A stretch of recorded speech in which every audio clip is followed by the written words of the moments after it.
તો આજે દશામાનો છેલ્લો દિવસ છે ને આજ સાંજે દશામાનું જાગરણ છે। કાલે 22 તારીખના દિવસે દશામાનું વિસર્જનનો દિવસ છે દોસ્તો। તમે દશામાનું વિસર્જન કરાવવા જતા હોય તો ખાસ કરીને આ ભૂલ તમે ન કરતા દોસ્તો। તો તમે એન્ડ લગી બન્યા રહો, હું તમને આખી માહિતી દેવા જઈ રહ્યો છું। પણ એ પહેલાં તમે દશામાના ભક્ત હો ને તો એક લાઇક ને કમેન્ટ કરીને જરૂર બતાવી દોસ્તો। તો દોસ્તો તમને ખબર હતી કે દિવાસાના દિવસે મહિલાઓ એમ કહેવાય છે કે દશામાની મૂર્તિ લાવીને સ્થાપના કરે છે, ત્યારબાદ દશામાની સોપડી પણ વાંચતા હોય છે અને માતાજીના ગુણગાન ગાતા હોય છે। અને તેવામાં જ તે મહિલાના પણની અંદર એમ કહેવાય છે કે શરીરની અંદર દશામાં શાક વહી જાય છે, અને ત્યાર પછી દશામાનો પવન આવે છે અને મહિલાના હાથમાંથી કંકુનો વરસાદ પણ વરસતા હોય છે દોસ્તો। આને કહેવાય દશામાનો ચમત્કાર દોસ્તો। તો તમને ખબર હતી કે કાલે 22 તારીખ છે અને 22 તારીખના દિવસે દશામાનો વિસર્જનનો દિવસ છે દોસ્તો। આજે છેલ્લો દિવસ અને કાલે દશામાનો વિસર્જનનો દિવસ છે દોસ્તો। લોકો એમ કહેવાય છે કે ઘણા બધા લોકો એવા હોય છે કે દશામાની સાંઢળીનું જ્યારે વિસર્જનનો દિવસ આવે છે ને દોસ્તો, ત્યારે દરિયાના કાંઠે સાંઢળી મૂકીને વહી આવે છે દોસ્તો। તો ખાસ કરીને તમને નમ્ર વિનંતી છે દોસ્તો, તમે દશામાની સાંઢળી પધરાવા જવાના હોય તો ખાસ કરીને તમને નમ્ર વિનંતી છે કે તમે ઊંડા પાણી હોય કે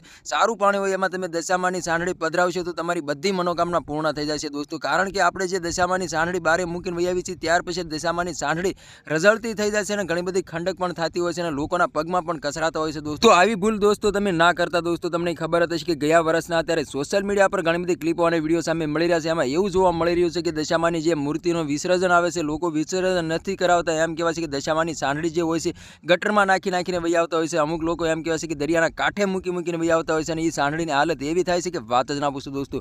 તો ખાસ કરીને તમને નમ્ર વિનંતી છે દોસ્તો, તમે દશામાની સાંઢળીનું વિસર્જન કરાવવા જાવ તો ઊંડું પાણી હોય એમાં તમે દશામાની સાંઢળીનું વિસર્જન કરશો તો તમારી બધી મનોકામના પૂર્ણ થઈ જશે દોસ્તો। તો તમને ખબર હતી કે આપણે 10 દિવસ નકોરડા વ્રત કરતા હોય છે ને દશામાના રામધૂમથી ગુણગાન ગાતા હોય છે। આપણે છેલ્લા દિવસે દશામાને જેમ ફાવે તેમ નાખીને વહી આવીએ છીએ, પરંતુ આપણને એવું લાગે છે કે અમે દશામાનું વિસર્જન કરાવ્યું, પણ દશામાનું વિસર્જન નથી કર્યું દોસ્તો, એ દશામાનું અપમાન કર્યું કહેવાય દોસ્તો। તો ખાસ કરીને તમને નમ્ર વિનંતી છે દોસ્તો, તમે દશામાના વ્રત કોઈ મહિલાએ લીધા હોય તો ખાસ કરીને તમને નમ્ર વિનંતી છે, સારું પાણી હોય ઊંડું પાણી હોય એમાં તમે દશામાને પધરાવશો તો તમારી બધી મનોકામના પૂર્ણ થઈ જશે દોસ્તો। તો તમારે આના વિશે શું કહેવું છે દોસ્તો, કમેન્ટ કરીને જરૂર બતાવી દોસ્તો। અને અમારી ચેનલમાં નવું તો ચેનલ સબસ્ક્રાઈબર કરવાનું ભૂલશે નહીં, તેથી કરી આવવાના વિડીયો તમારા માટે લાવતો છું દોસ્તો। તો આ તો આજનો વિડીયો ગેમ લાઈક શેર ફરી બીજા વિડીયો મળી તબ તક કે લે જય હિન્દ જય ભારત, મળી બીજા વિડીયો તબ તક કે લે બાય બાય।